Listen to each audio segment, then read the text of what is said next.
জাতিসংঘের সদর দপ্তরে অনুষ্ঠিত প্রথম উচ্চ পর্যায়ের সম্মেলনে রোহিঙ্গা ও মিয়ানমারের অন্যান্য সংখ্যালঘুদের জন্য নতুন সহায়তার ঘোষণা করল যুক্তরাষ্ট্র এবং যুক্তরাজ্য।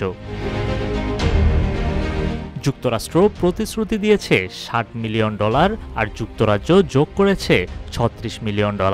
মোট $96 মিলিয়ন এই সহায়তা রোহিঙ্গাদের জন্য প্রত্যক্ষভাবে মানবিক উদ্যোগগুলোতে কাজে লাগানো হবে। মঙ্গলবার এক ফেসবুক পোস্টে বিষয়টি নিশ্চিত করেছেন প্রধান উপদেষ্টার প্রেস সচিব শফিকুল আলম।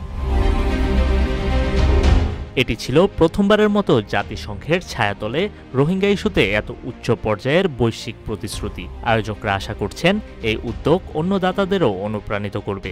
দীর্ঘস্থায়ী সংকটে বাংলাদেশে আশ্রিত লাখ লাখ রোহিঙ্গা শরণার্থীর ভবিষ্যৎ অনিশ্চিত হয়ে আছে।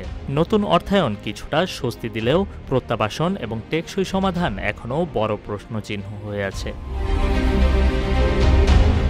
এই প্রতিশ্রুতি নিঃসন্দেহে রোহিঙ্গাদের মানবিক সহায়তা জোরদার করবে।